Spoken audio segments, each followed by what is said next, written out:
waxyaalaha maalmahan social mediaha waxyaalaha ka socda waxaa ka mid ahaa ninka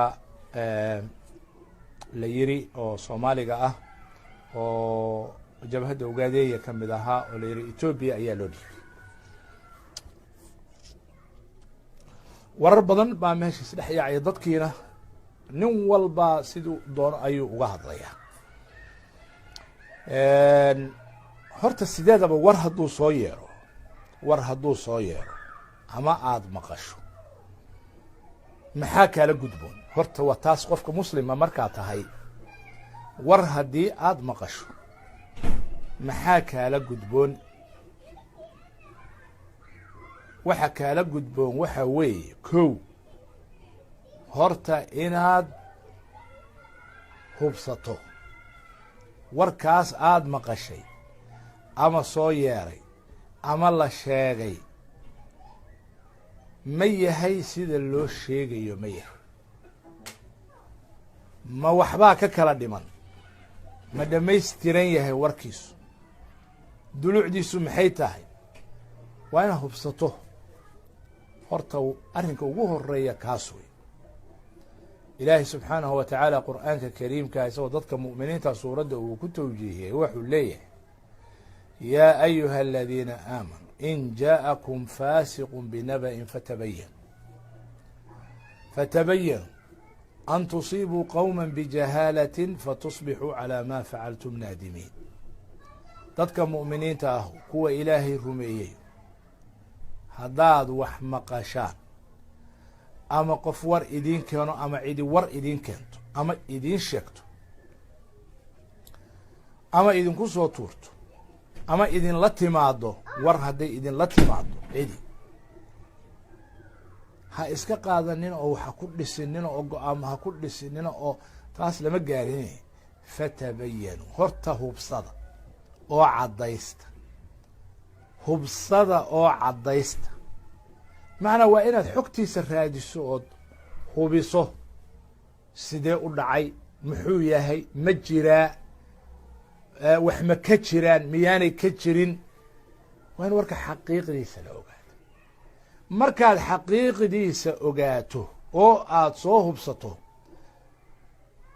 xaggee baad ka hubsanaysaa? waxaad ka hubsanaysaa cidday khusaysay. cidday khusayso baad ka hubsanaysaa. qofkii waxaa laga sheegay inaad weydiiso, inaad wax ka hubsato, inaad wixii caddaysato baad ku hubsan kartaa oo warkii ka salgaarto. kadib waxay imanaysaa markaad sidaa u hubsato oo aad caddaysato inaad marka wixii kaaga aadan si edebsan oo quruxsan oo maslaxadi ku jirto aada uga hadasho ama aada u tiraahdo cidda ay khusayso. waayo waa muhim hadalka aada ridayso inuu noqdo hadal ujeedadiisu maslaxad tahay oo wax dhisaya, ee aanu noqon hadal wax duminaya ama wax baabi'inaya ama wax kala fogeynaya ama dhibaato samaynaya. arrinkan ninkan walaalka ah wararkii hadda meelaha ka socday jabhaddu war bay ka soo saartay, dowladda soomaalida war baa ka soo yeeray kooban, joornaaladu waxbay qoreen, tviyadu waxbay sheegeen. inahaas waa wax sheegid. etoobiya laftigeeda waxbaa laga sheegay, warar baa laga soo tabiyey.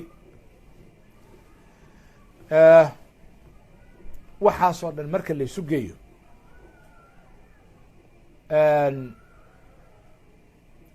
xogta dhabta ah oo dowladda soomaaliyeed horta kama hadlin. waxaa laga yaabaa inay warkooda soo socdo ama ay ka hadli doonaan, si kooban un bay uga hadleen.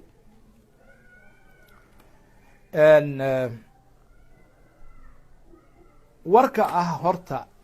yani waxyaalaha qaarkood waa inaynu wax iska mutafaqa weeyano isla waafaqsana. qof muwaadin ah oo Soomaaliya oo dalkiisii jooga oo dhulkiisii jooga ehelkiisii la jooga cid cadowgiisa ah oo dhib ku ah in qof kale u gacan geliyo arrin horta qof muslima uu aqbali karo maaha, arrin saxana maaha, arrin sharciga iyo caqliga iyo diinta ku banaanna maaha, xataa sharciga adduunyadana mid ku banaan maaha. taas waa mid laysla ogolyahay oo nebiga calayh salatu wasalaam wuxuu leeyahay qofka muslimka ah xaqa uu ku leeyahay almuslimu akhu lmuslim waxaa ka mid a laa yuslimuhu ma dhiibo wax dhibaya uma dhiibo wax dhibaya uma dhiibo. waa arrin taasu cad, haddii ay dhacdona dadku dareenkooda inay ka cabiraan oo ka dhidhiyaan waa arrin ay leeyihiin, laakiin waxaa muhima in wax la hubsado ayaa muhima. saas ma u jirtaan oo ma tahay wax sax ah dowladda Soomaaliya inay ninkaas Soomaaliga ah isaga oo khasban u dhiibtay dowladda Ethiopia? taasa horta inaan hubsano. anigu waxaan la xiriiray ilo muhiim ah oo dowladda ka mid a, waayo dee sidii aan sheegaynay waa inaad wax hubsataa. ilahaasu muhiimka ahi waxa ay ii sheegeen waxaa weeye ninkan akhbaarta ku timi arrintiisu waxaa weeye wadahadal baa u socday isaga iyo Ethiopia. waa wararka iluhu sheegayaan ilaahay iyo allahood, laakiin annagu hadde waxaan leenahay inaan u celino warka meeshiisa yani ay ka imanayso oo asalka u ah. nimanka la leeyahay waxbay dhiibeen oo ah dowladda Soomaaliya, waxay leeyihiin ilahaasu ninkan wadahadal baa u socday isaga iyo Ethiopia inuu si nabadgelye ah ku tago. arrimaha siyaasadda way dhacdaa, jabhadaha way ka dhacdaa, qaar inay ka soo baxaan, qaar inay maaragtay la heshiiyaan. shalayba yani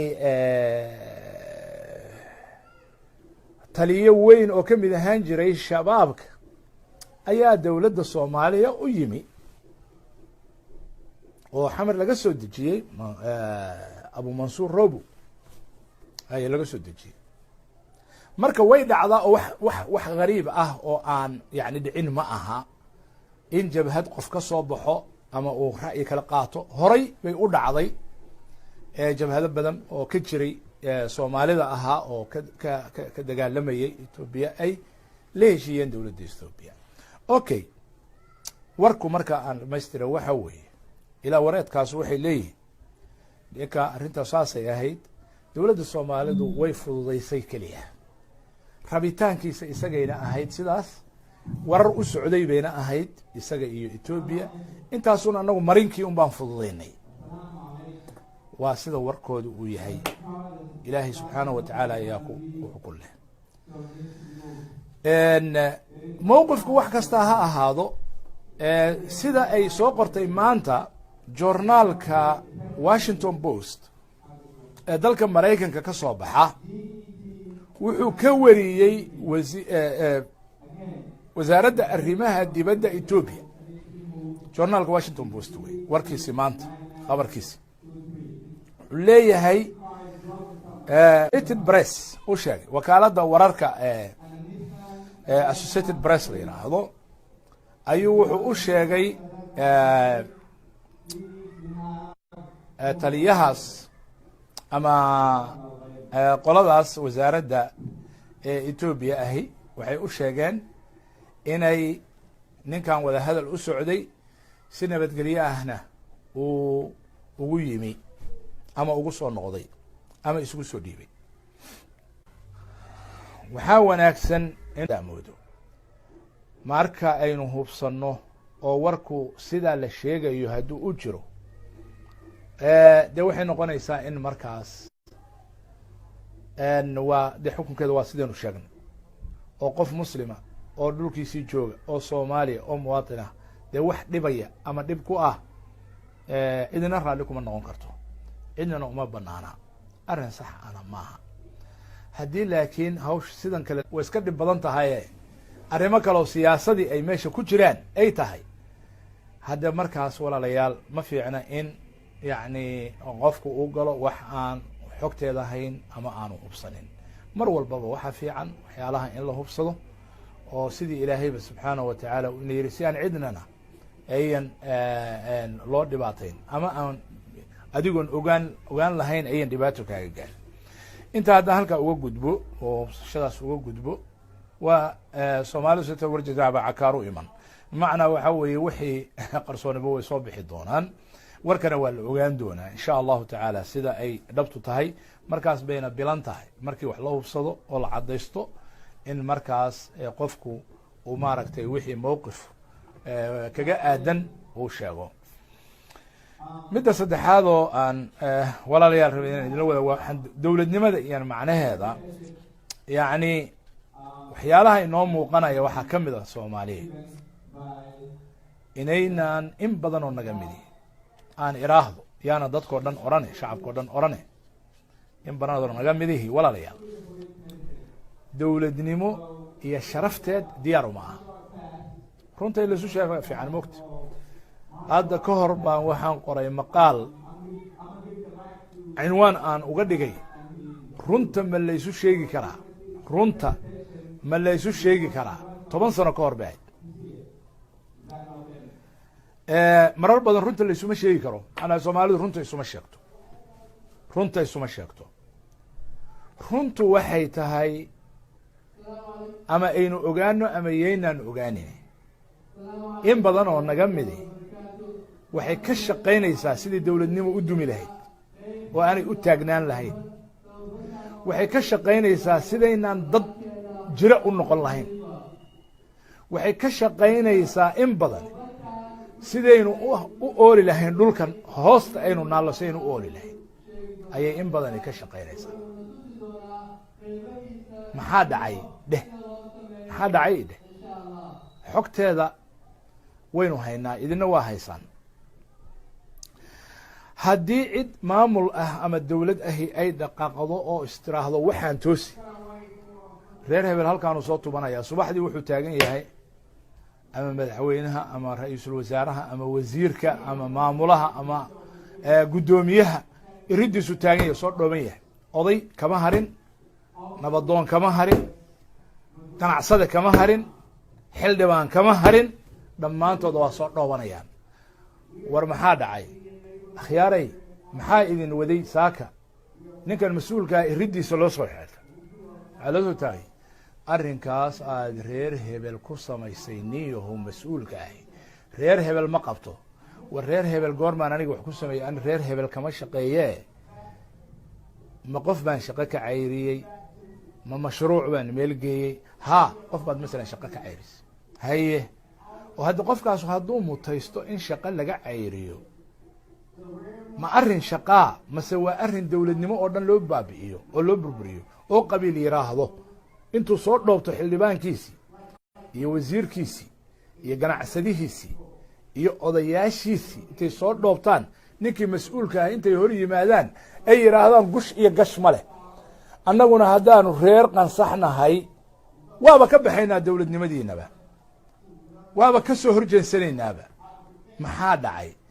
sidee annaga nin reer hebelahoo naga mid ah waxaas iyo waxaas loogu samayn karaa? taasu waxay daliil u tahay walaalayaal, reerka waxaa samaynaya iyo dadka odayaasha ah waxaa samaynaya inaanay dowladnimo iyo qarannimo rabin, qiimana aanay la lahayn, macnona aanay la lahayn. qiimo lama laha dowladnimo. dowladnimo soomaaliyeed iyo qarannimo soomaliyeed macno lama leh. waxaa macno la leh qofkaas reerkiisa ah wixii uu la rabay ha helo bes. taas dantiisa iyo adiga dantaaduba labaduba waxay ku jiri karaan oo aad ku heli lahaydeen oo ku dhergi lahaydeen markii qarannimo xoog leh oo gaamurtay la helo dowladnimo gaamurtay oo adkaatay oo xoog leh oo power leh marka la helo adna sharaf baad yeelan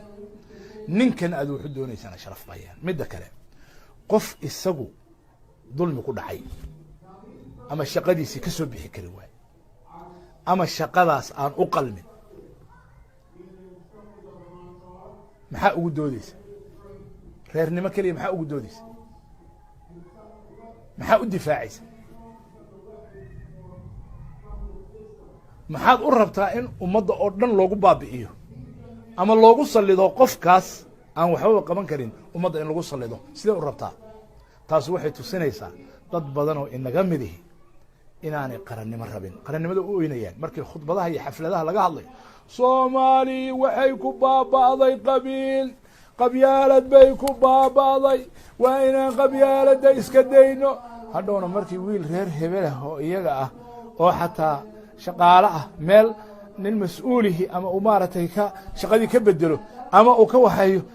dhammaan iriddaa lasoo dhowanayo see ninka reer hebela xataa laisweydiin maayo maxaa maaragtay wareer qofkan muxuu ahaa shaqadiisa iyo xildhibaannimadan muxuu ku waayi karaa ama wasaaraddan muxuu ku waayi karaa ama wasiirnimadan muxuu ku waayi karaa iyo maba laisweydiinaye inta lasoo dhaftaba difaac loosoo darbanayaa muxuu ka shaqeeyaa marka qofkii mas-uulka ahaa ma wuxuu ka shaqeeyaa subax iyo galab reer hebel iyo reer qansax iyo reer qurac iyo reer higlo ya inuu maanta dhan maaragtay raalli geliyo oo iyaga mushkiladoodi maanta dhan su u xallin lahaa uu ka shaqeeyo mase waddan iyo qaran iyo dowladnimo iyo nidaam iyo horumar buu ku fekeraa oo ka shaqeeya kee ka shaqeeyaa labada ilaan waxaanuba ku mashquulsan yahay taas ay waxay keenaysaa walaalayaal inaynu nidhaahno in badan oo inaga midi afkay naga tahay uurka nagama jirto qarannimo afkay naga tahay dowladnimo inaynu helno dhab ah uurka nagama jirto mana rabno haddaynaan rabitaan laynaga helinna saasaynu ku jiraynaa dowladnimona ma dhismayso dowladnina waxba ma qaban karto nin kastoo madaxweyneha u yimaado ama nin kastoo ra-iisa u yimaadaana waxba ma qaban karo muxuu qaban karaa caqabadahan aba hortaagan oo dadkan shacabkiisa ah oo soomaalida ah baan in badaniba rabin oo dadkoodii hormoodka u ahaa ay ka mid yihiin sidaas darteed anigu waxaan kula talin lahaa dadkan soomaalida ah weliba odayaashooda hay dhegaystaan ilaahay ou kelimadaanu ay gaartaay ha dhegaystaan odayaasha nabadoonnada iyo kaaba qabiilada ha dhegaystaan war qofna ha ku difaacinina oo qaran ha u duminina oo dowladnimo ha u duminina ilaahay intaad ka yaabtaan oo ka baqdaan oo ilaahay ka cabsataan qofkii mas-uulinana cariiri ha gelinina idinkoo u doodaya reer hebel iyo nin reer hebela iyo wiil reer hebela iyo arrin reer hebel iyo tuulo reer hebel idinkoo u doodaya qarannimada ha baabi'inina ilaahay ka baq war qarannimaad sharaf ku yeelan kartaan waxaan la yaabay soomaalidu kuma caqliyaysato miyaa walaalayaal 8 sano sidayna dhulka ugu dhacday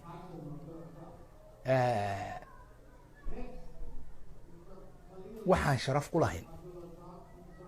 dowladnimo soomaalinimo markaynu qabaa'il noqonnay oo qabiil walba hadda sidaan uu doodayo qabiil uu ugu dooday oo hamigiisa ay noqotay qabiil oo dowladnimo iyo xooggeed aanu waxba ka lahayn dan ka lahayn muxuu taray qabiilkii adduunka waa ku mari kari weyn ogolayaasha adduunka caalamka waa kaga qayb geli kari weyn waad ogtihiinoo hadda qaybaha isu qaybiseen oo tiraahdeen annaga 4 baana la yidhaahdaa iyo 5 baana la yidhaahdaa iyo waxaan la yidhaahdaa bal 4ow mid ka mid ihi 1 iyo 2 iyo 3 iyo 4 sow maaha waa afqalaade 4.5 bale waa afqalaad 4.5 bay marka la tarjumo afarta intaad isu geyso bal afartu hal baasaboor ha keensadaan oo adduunku ku aqoonsado ama mid ka mida afarta kow kan ah iyo 2 iyo 3 iyo 4 mid intaa usoo qaado bal reerkooda meel ha mariyaan united nation ma geen karaan reer hebel baana la yidhaahdaayo annaga reer qansax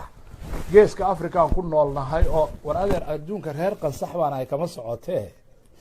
ya dowlad baanahay qaran baanahay